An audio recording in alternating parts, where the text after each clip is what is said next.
Oh!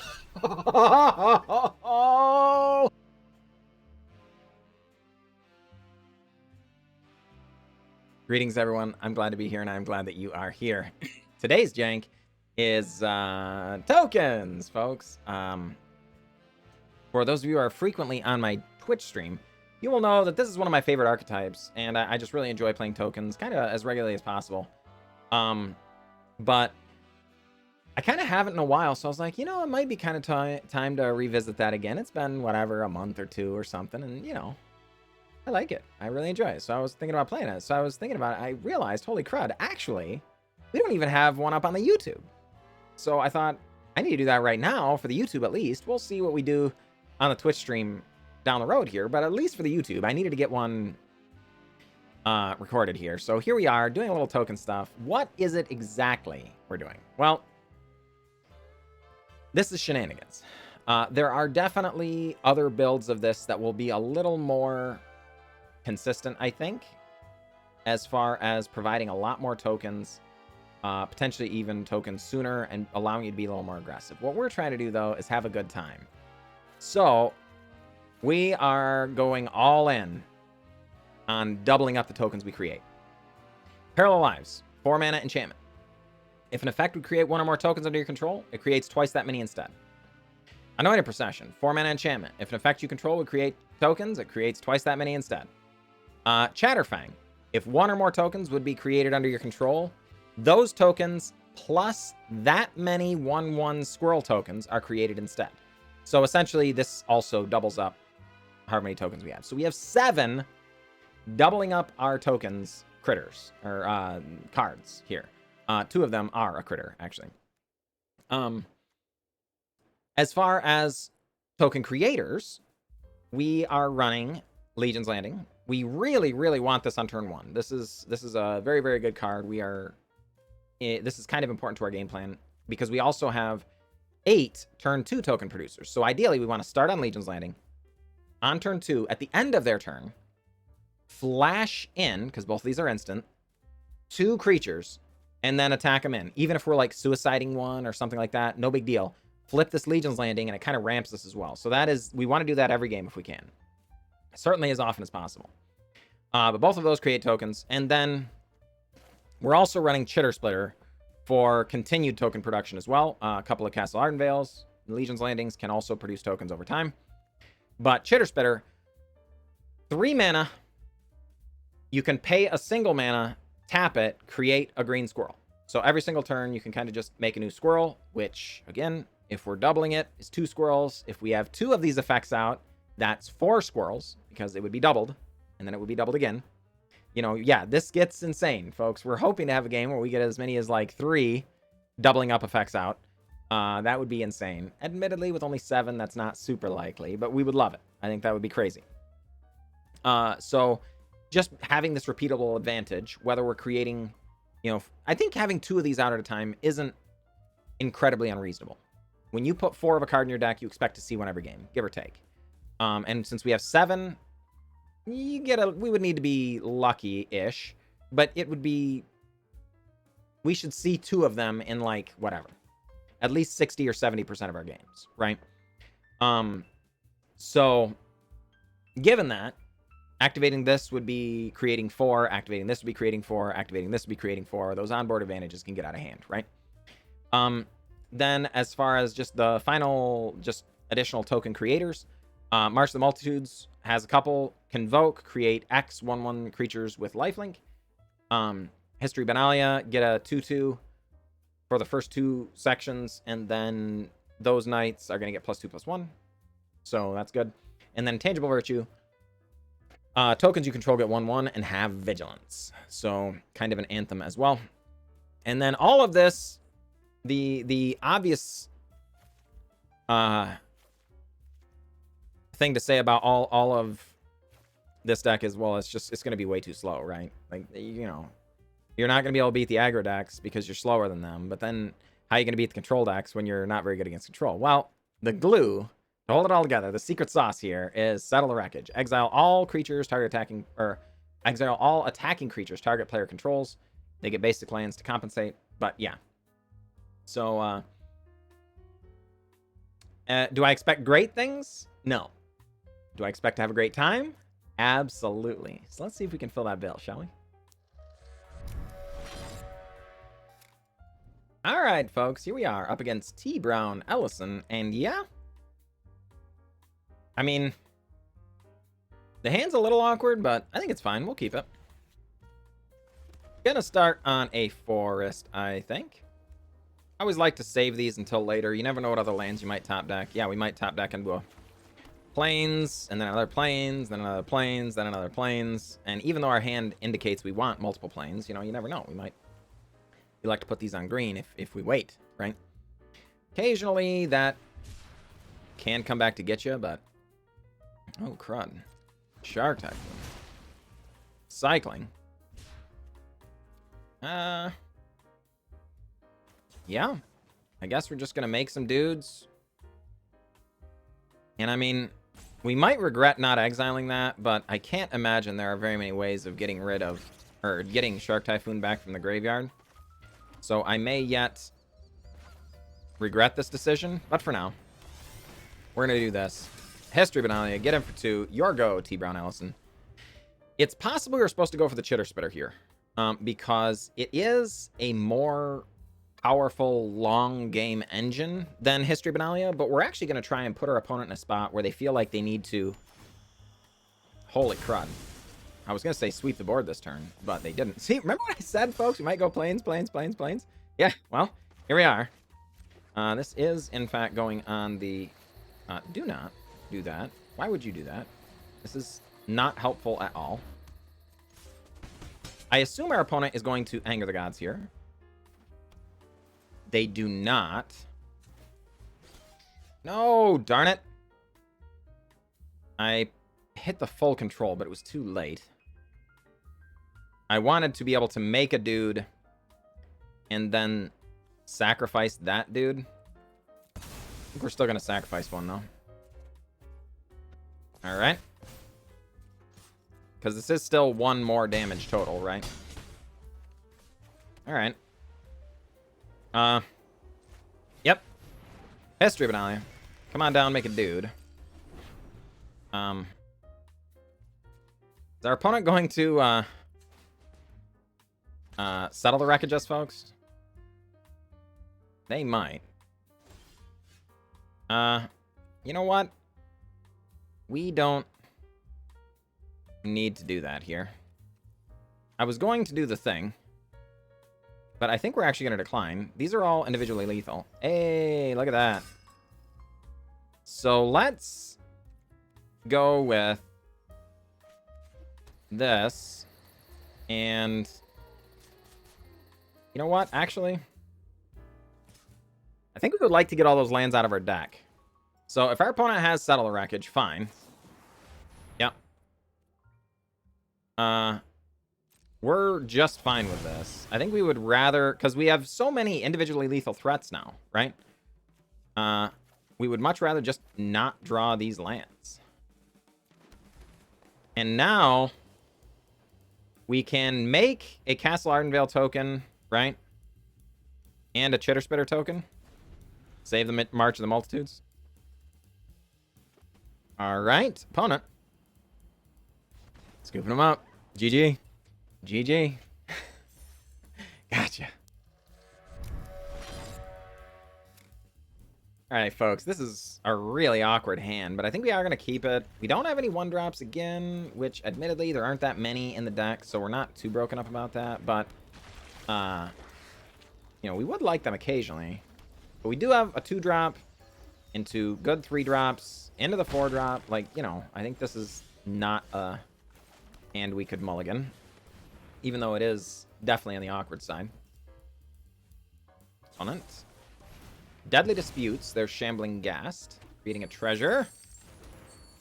Drawing a couple of cards. Intangible Virtue. Makes it to Ye Olde Battlefield. Cursebound Witch. Okay. Ravenous Squirrel. All right. That's a good one, folks. That is a good one. So, Branchloft Pathway, and we're going to go with the Chatterfang. It is probably like, you know, 5% that it survives to our turn. I do not expect it to survive to our turn at all. But casting a Chitterspitter does stone nothing. So it's quite possible we were supposed to cast Chitterspitter anyway, and then wait until next turn, Chatterfang, and then Chitterspitter, or, you know, activation there. But it seems pretty unlikely, you know? One only has a couple of cards left, and sure enough, they wanted us to block. We didn't. All right, so Vanishing Verse does happen. Okay. That is a card that would have been useful against our Chitterspitters and things as well, though. So there is that. All right. And pass. Next turn, I think we can Anointed Procession. Shock in the Temple Garden. Opponent Village Rites. That's really, really annoying. Yeah. All right. And don't forget, folks, they can just sacrifice this treasure for no value. Oh, no, they have another Ravenous Scroll. All right, actually, that's not too bad, because we do want to settle the wreckage them away eventually. So we would like to get them all onto the battlefield, I guess. As annoying as this is. Opponent might have more, like... Oh. Wishes Oven? Okay, that is unfortunate, because now they don't die to the settle the wreckage, you know? This is fine for now. All right, opponent, Ravenous Squirrels. My goodness. Yeah, well, we're going to do this. Make a 2/2 Vigilance, jump in front of the 5/5. Take 4. Hey, that's a good one.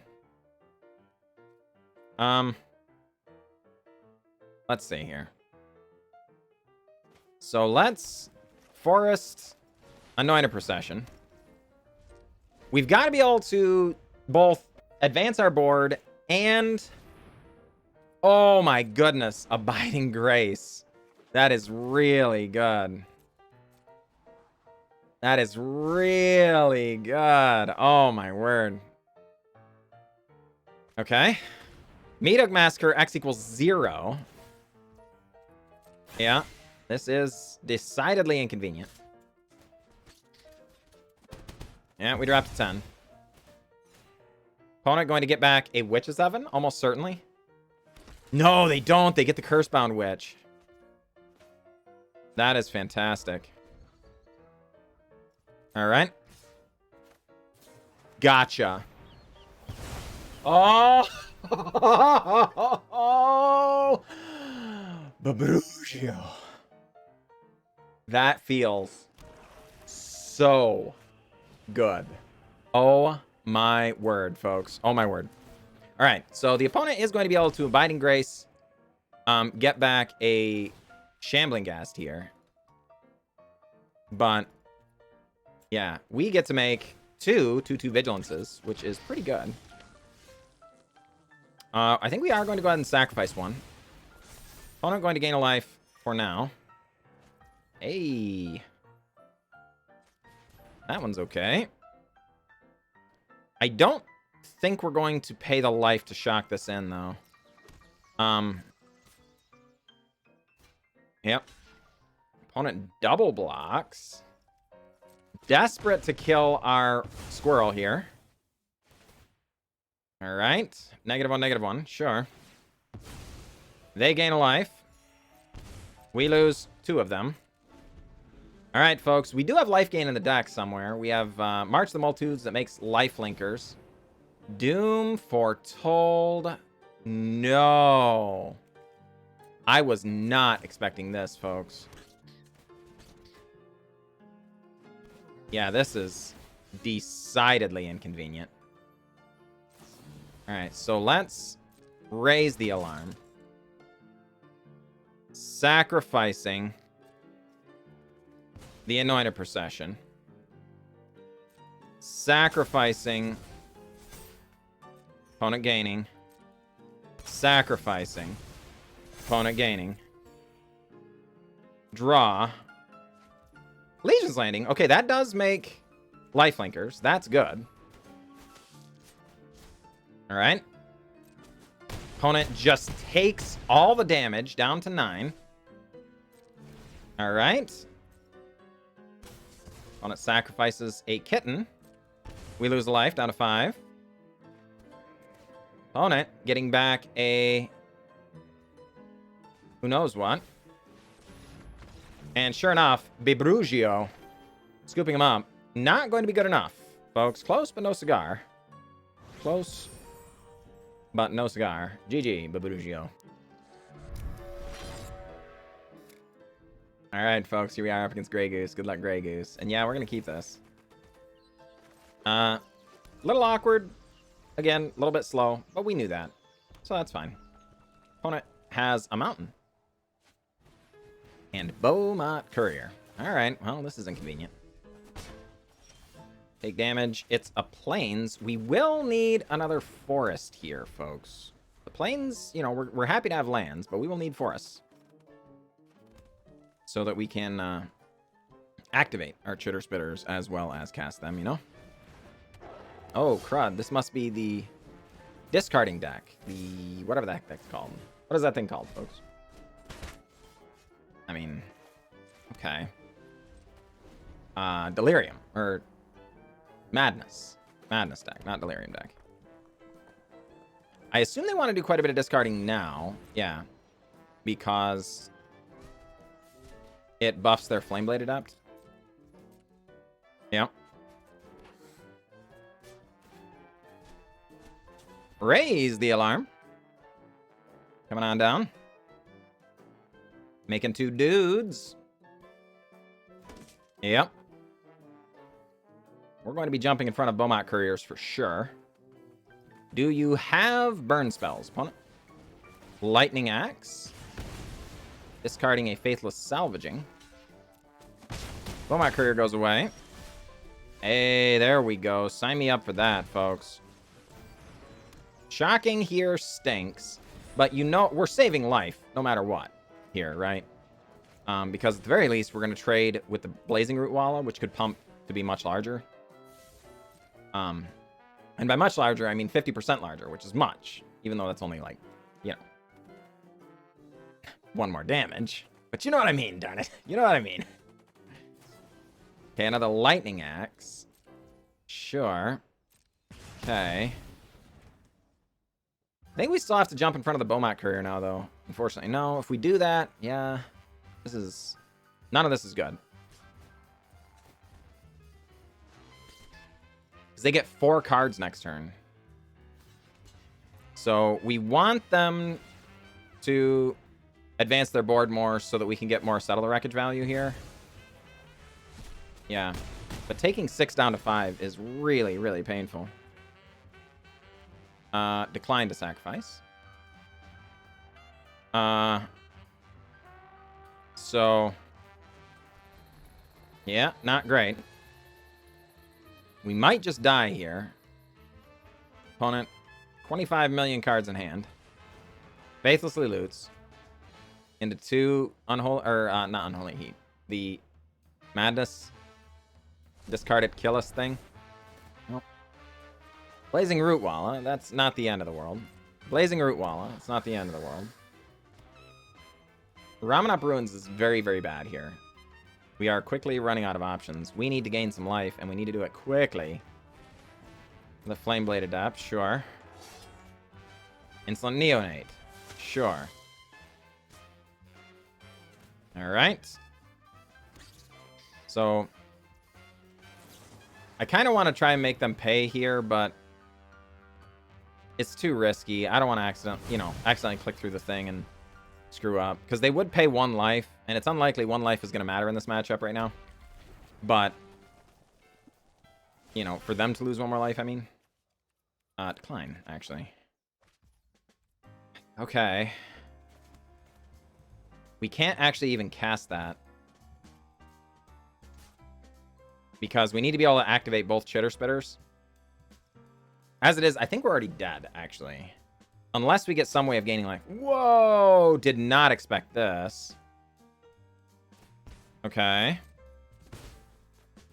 Okay. So, the Insolent Neonate going to be able to get in. Because we're only going to be able to block the Flameblade Adept. Opponent does have enough cards in the library to bring back the Oxyvagonus. Not great. It does arrive. That does at least mean they're not activating the Ramanop runes here. Okay. Flameblade Adept grows. Faithless Looting. Yeah, this is going to kill both of our tokens now to kill this Flameblade Adept. But obviously we have to. It's got Menace, so, you know. We don't have a choice. We've got to jump in front here, but... Yeah, okay. Fiery Temper. Sure, this is the one we were afraid of, folks. Yeah. And Den of the Bugbear. Oh my goodness, it just keeps going from bad to worse. Admittedly, the Ramanop Runes is currently lethal. We need to be able to gain life this turn. We're going to play like we've got outs. But make no mistake, folks, we are in deep trouble. Yeah, got to trade 2 here. You can't block the other one. It's got Menace, so we need 2 blockers. Down to 1. Got to have that Squirrel gain life spell here. We're going to decline and decline. Thank you very much. That doesn't do it. Now we are on... Hope our opponent screws up. That's... like... our only out, unfortunately. Yeah. Opponent. Sacrifices Insolent Neonate? Are we just dead? Oh, they don't have mana. That seems odd. I mean, clearly they see the Ramanop ruins. Otherwise, that doesn't even make any sense, right? Yeah. Shoot. All right. You got us. GG, Grey Goose. GG. You got us. All right, folks, we are back. And for the record, I had a great time. Brutalized a couple of opponents, but then we also got brutalized a couple of times ourselves. I would have to go back and look at the wins and losses. I'm not sure if we either went 50% or we went just under that. I'm not sure. I would have to look. I don't think we're going to be able to show all the games because we did go really long in a couple. But I know we lost to a Bant Soul Herder deck where it was really, it felt like we were chosen for loss. You know, like we did everything and we did it all right. And then our opponent just got lucky and wrecked us. It felt so bad. And so that sort of thing does happen. What would I do to change this list to maybe improve its win rate a little bit? Because either way, you know, this is not going to quite live up to the standards we normally set. We would like to be above 50% whenever possible, obviously. Well, I think you would like to be just a little more aggressive. Get down a little bit earlier. So maybe something like Doom Traveler. To create a spirit with flying. Getting a flying spirit or multiple flying spirits when it dies. You know, it's just a 1/1 for 1. When it dies, create a 1/1 with flying. That sort of thing could really help. In order to do that, though, you're probably going to have to cut some cards. So, History of Benalia's give us kind of our best aggro start. So, if we're trying to get more aggressive, I actually think we have to leave these in. If anything, honestly, I think it means we have to cut some of our Parallel Lives, Anointed Procession stuff. It kills me. You know, I love this stuff. But if you're just trying to generically win more games as opposed to have the ability to cast a billion tokens, cutting some number of these is probably going to be on the order of successful. Similarly, Chitterspitter is pretty slow for Historic, so these could potentially go as well in favor of more just generic token producers. If you're doing these things, though, if you're cutting these, you are gutting your late game. So you can't expect to go late against any deck in the format. You've got to go early. So if you're going to do that, you definitely need a bunch more 1-drops. We're talking probably 8 more 1-drops, something like that. And then, and you basically, you know, everything's got to be able to get turned sideways one way or another. Your synergy pieces would then be, you'll, you know, probably keep your Chatterfangs, definitely keep your Intangible Virtues at that point.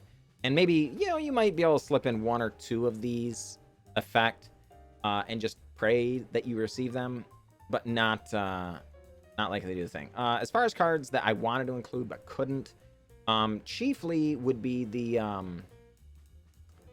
Dawn of Hope. Easily one of my favorite cards on the client. Every time I build a token deck that doesn't include it, everybody's like, well, why do you hate Dawn of Hope? No. I love this thing. I absolutely love this card. One of my favorites. One of my favorite arts as well. But it's even slower, right? So being able to also additionally draw us cards later could potentially help in plenty of matchups. But it's just too hard to include right now, I think, in that it's too slow. You know, like, what would you cut? Any of these are actually going to at least make us explosive. This will never explode, you know? It's only ever going to give you a creature at a time, a creature at a time, a creature at a time, draw a card here, make another creature there, draw a card here. It's going to be incremental value. For those cases, at least this, you can sometimes go, okay, parallel lives go with, like, basically an empty board, maybe one or two creatures. And then at the end of their turn, like, raise the alarm, Verdant Command, make 8 dudes, untap, Intangible Virtue, win the game, sort of. Like, these are things you can do with this kind of card. So this, it's just going to be too slow, unfortunately. But then, you know, as far as other things you might do is maybe just include some more interaction. You know, some things, you know, whatever, like Declaration Stone, something like that. That could give you an advantage. Whatever the destroy creature investigate thing is called, or they get to investigate thing is called. Those could potentially give you a bit of an edge as well, and just keep you in games long enough for you to take over. But I wouldn't complain too much. I had a great time, and I think you will too. So without further ado, I am going to take off. You folks have a wonderful day.